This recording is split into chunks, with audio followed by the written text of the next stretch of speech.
देश की जनता जिस तरह से माहौल बनाई है, यहाँ सुनामी चल रहा है।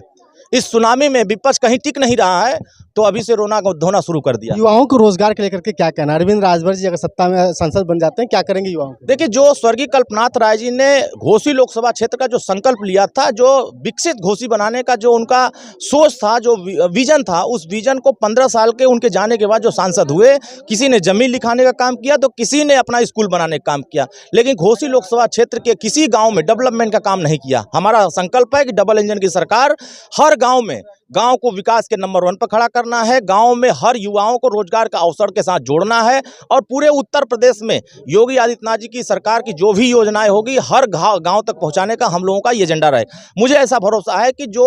समृद्ध घोसी बनाने का जो स्वर्गीय कल्पनाथ राय जी की सोच थी, उसी अधूरे सपने को डॉक्टर अरविंद राय जी पूरा करने के लिए 5 साल के लिए जो जनता का आशीर्वाद मिलता है, तो 5 साल यहाँ मिनी स्टेडियम बनाया जाएगा, मिनी PGI बनाया जाएगा, अच्छे इलाज की सुविधा दिया जाएगा, यहाँ के लोगों को अच्छी शिक्षा की व्यवस्था कराई जाएगी, यहाँ के लोगों को थाने, तहसील, ब्लॉक, कचहरी सब पे हर जगह पर सुनवाई करने वाली सरकार दिया जाएगा। तो मुझे ऐसा लगता है कि यहाँ की जनता विकास के नाम पर वोट करेगी। एक तरफ समाजवादी पार्टी की जो सिर्फ लबर करने की करते हैं, बकर करने की बीमारी हो गई है उनको। वो 300 दिन बेंगलोर में रहते हैं, जमीन लूटते हैं, जमीन लूट करके पैसा बनाते हैं और फिर उसी पैसे से यहाँ आकर वोट खरीदते हैं। तो जनता यहाँ की जागरूक हो चुकी है, जनता समझदार हो गई है कि अब हमें वोट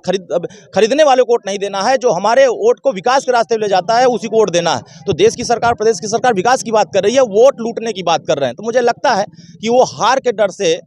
समाजवादी पार्टी के प्रत्याशी बौखला गए हैं। अब उनको लग रहा है कि जनता का आशीर्वाद नहीं मिल रहा है, खाली कुर्सियां पर दिख रही है, उनके बीच सभाओं में बंद कमरे में सभा करना पड़ रहा है, क्योंकि उनको लोग नहीं मिल रहे हैं। हम तो 10 मई को आपने देखा कि भारी संख्या में लोग उपस्थित होकर के डॉक्टर अरविंद राजभर का आशीर्वाद देने आए, वही तो देख करके वो पूरी तरीके से बकबकाने लगे हैं। तो जिनको बकबकाने की बीमारी हो गई हो, तो मुझे पता चल जाता है कि उत्तर प्रदेश में जो लहर चल रही है वो 80 की 80 एनडीए के खाते में देने की लहर चल रही है, और जनता यहाँ उत्साहित होकर हर नौजवान पूरी उत्साह के साथ आने वाले 1 जून को छड़ी का बटन दबाने का पूरा संकल्प ले लिया।